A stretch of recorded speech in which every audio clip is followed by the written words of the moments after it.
Alrighty, Rising 8, Week 2, Lesson 2. I don't know how you guys keep getting the easiest lessons ever, but let's go with it. Our learning target. I can calculate a rough estimate of quantities that are difficult or impossible to measure directly and explain orally the reasoning. I can choose an appropriate level of accuracy when reporting estimates of quantities, and I can make simplifying assumptions to solve problems about estimating quantities. So 6.3 says, all the hairs on your head. How many strands of hair do you have on your head? So with this, you can either figure out how to calculate the area on your head and figure out how many hairs are in each little unit, and then calculate it and make it really complicated. Or you can use your resources like the computer in front of you, and you can simply Google how many strands of hair do I have on my head, which is what I did.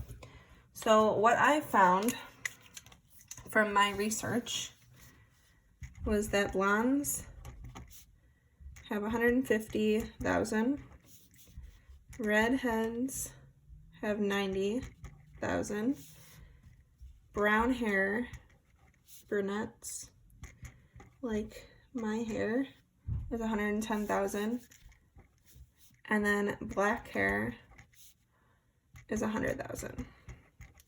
So depending on what color hair you have, you need to choose what your number is going to be. So I have brown hair, so my answer is this. You need to decide using the color of your natural hair color what your answer would be. Okay, that was simple. Wow, your lesson for the day is over. I excel 30 minutes every day.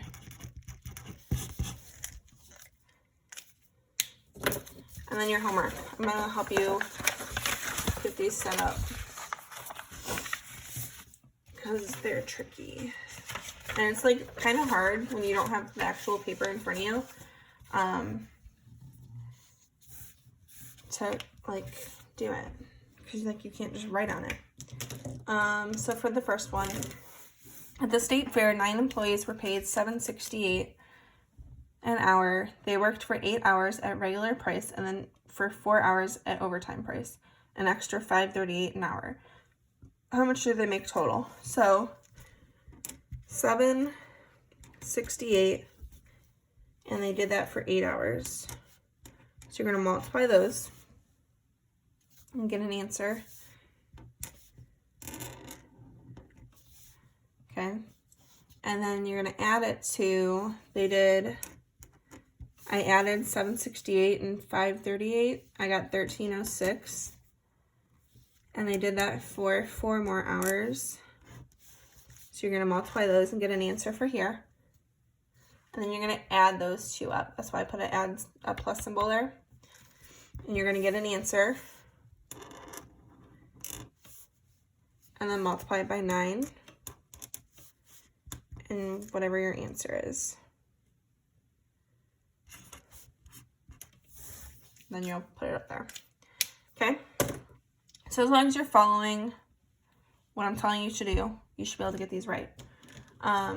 So again, multiply these two, get your answer. Multiply these two numbers, get your answer. Add them together, you're going to get an answer. Multiply by 9, that's your final answer. Then put it up in the space. The next one, a recycling center was offering cash for different types of recyclables. For each pound of paper recycled, they offered $1.41. For each pound of aluminum, they offered $1.53. For each pound of plastic, they offered 33 cents. Jerry took in 5 pounds of paper, 15 pounds of aluminum, and 6 pounds of plastic. How much money did he earn? So for paper, he would get $1.41, and he had 5 pounds. So multiply that by 5. Get your answer. Then he did aluminum was $1.53. Multiply that by, there was 15 pounds. So get your answer for that. And then plastic was 33 cents. multiplied by 6, because there were 6 pounds, and you'll get your answer for that. Then you're going to go back and add them all together and get your final answer to put up in the box, okay? So you're just multiplying and then adding them all up. Number 3, at noon, the temperature was 5 degrees Celsius. Over the next 4 hours, the temperature dropped another 7 degrees. Then every hour until 9 o'clock, the temperature rose 3 degrees. What was the temperature at 9 o'clock?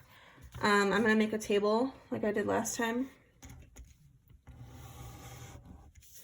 So we had noon, 1, 2, 3, 4, 5, 6, 7, 8, and 9. So then, use a pen so I can write smaller.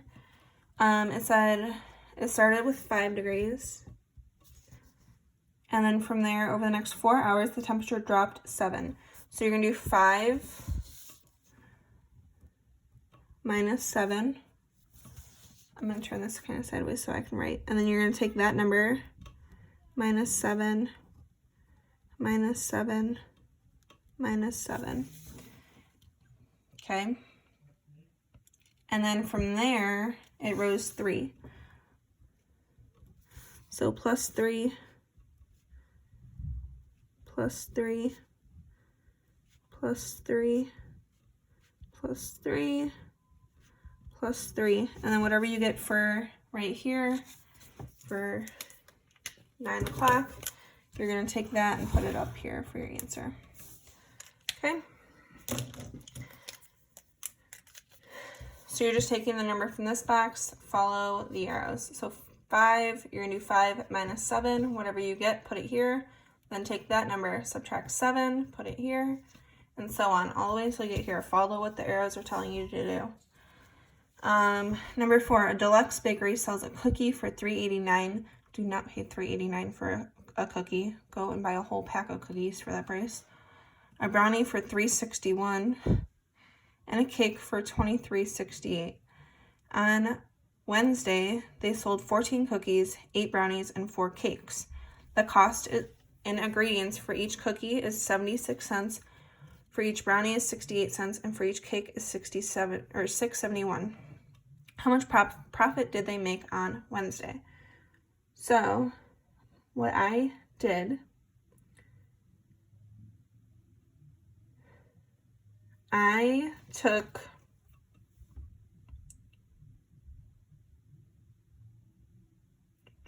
I don't want to like give you all the answers.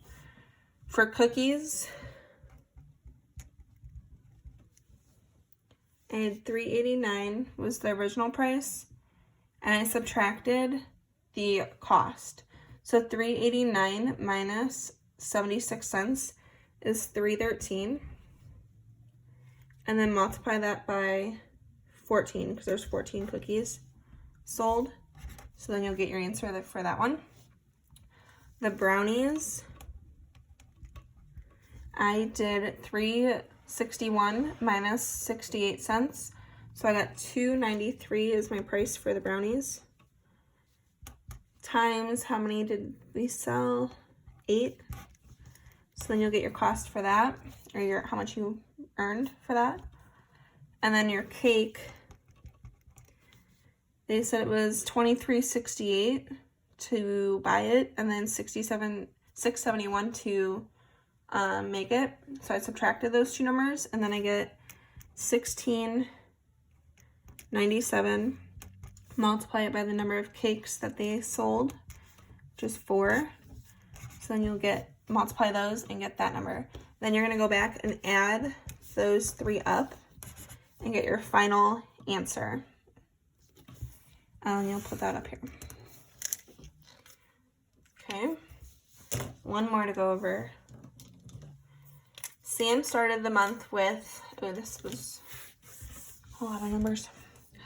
Okay, Sam started the month with $178.57 in the bank account. So he started with $178.57. Over the course of the month, he got 2 paychecks. One for $283.50 and another for $286.86. So he earned that money. So we're adding that money to our account. So you're going to add those numbers up. Okay.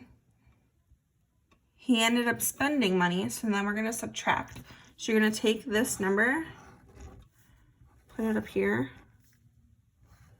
move that number up here, okay? And then I'm going to list off, and then we're going to subtract. So whatever number you got here, it's going up in this box. And then you're going to subtract from that number. So he spent $292.05 on food. He spent $41.64 on gas. He spent $115.24 on car insurance. And then he decided to buy a new iPad, which cost him $458.12 for his iPad. So you're going to take your number from over here, move it up here, and then subtract all this from it. And you're going to get a new number. Hint, it's going to be negative. He overdrew his bank account, which is sad. Okay.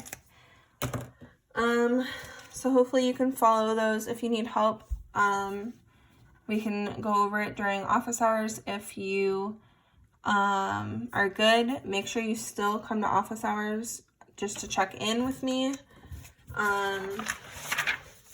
Make sure you're doing your 30 minutes of IXL every day.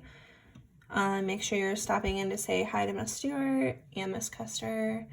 And on Friday, I think I'm going to send each of you a message of what you're missing. That way you can keep caught up, because summer school is only 5 weeks and week 2 is almost over. We're halfway through week 2.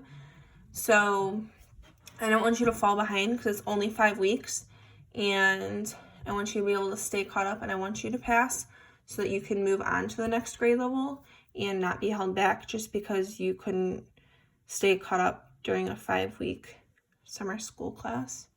So stay caught up, get the work done, get the work turned in. If you ever need to know what you're missing, send me a message. I can send it to you. I have a nice, easy tracker that I'm using to keep track. But again, on Fridays, I will share with you what you are missing so that you know, in case you forgot to do something. So just make sure you are staying caught up and getting all of your work done.